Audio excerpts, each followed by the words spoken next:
Hi everyone, in this video I am going to talk about greedy method. So what is greedy method?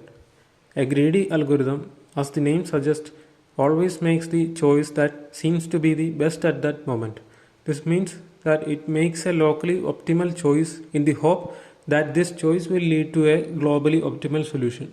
In this method, we have to find out the best method or option out of many present ways. A greedy algorithm works if a problem exhibits the following two properties. First one is greedy choice property. A globally optimal solution can be reached at by creating a locally optimal solution. In other words, an optimal solution can be obtained by creating greedy choices. Second one is optimal substructure. That is, optimal solutions contain optimal subsolutions. In other words, answers to subproblems of an optimal solution are optimal. The next characteristics of the greedy approach. There is an ordered list of resources with cost or value attributions. These quantify constraints on a system.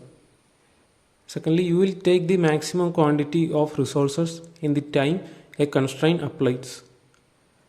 Then imagine an example in an activity scheduling problem. The resource costs are in hours and the activities need to be performed in serial order. Then why use the greedy approach? The greedy approach has a few trade-offs which may take it suitable for optimization. Another reason is to divide a problem recursively based on a condition with no need to combine all the solutions. In the activity selection problem, the recursive division step is achieved by scanning a list of items only once and considering certain activities. Then components of greedy algorithm. The first one is a candidate set. That is, a solution is created from this set. Second one is a selection function that is used to choose the best candidate to be added to the solution. Third one is a feasibility function that is used to determine whether a candidate can be used to contribute to the solution. Fourth one is an objective function that is used to assign a value to a solution or a partial solution. And the fifth one is a solution function which is used to indicate whether a complete solution has been reached.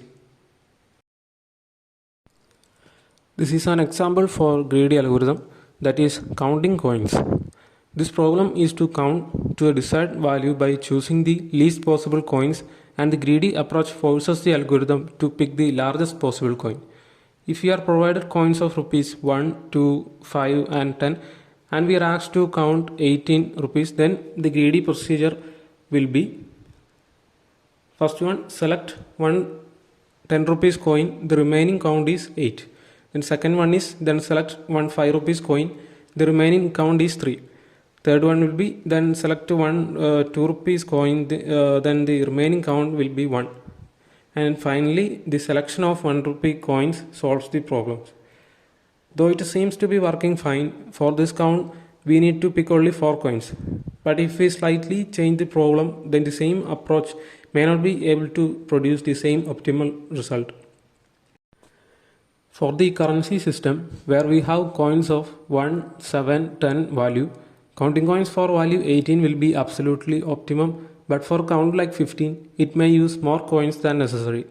For example, the greedy approach will use 10 plus 1 plus 1 plus 1 plus 1 plus 1, so total 6 coins, whereas the same problem could be solved by using only 3 coins, that is 7 plus 7 plus 1. Hence, we may conclude that the greedy approach picks an immediate optimized solution and may fail where global optimization is a major concern. There are different types of greedy algorithm. Some are given below.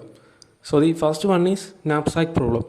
It derives its name from a scenario where, given a set of items with specific weights and assigned values, the goal is to maximize the value in a knapsack while remaining within the weight constraint.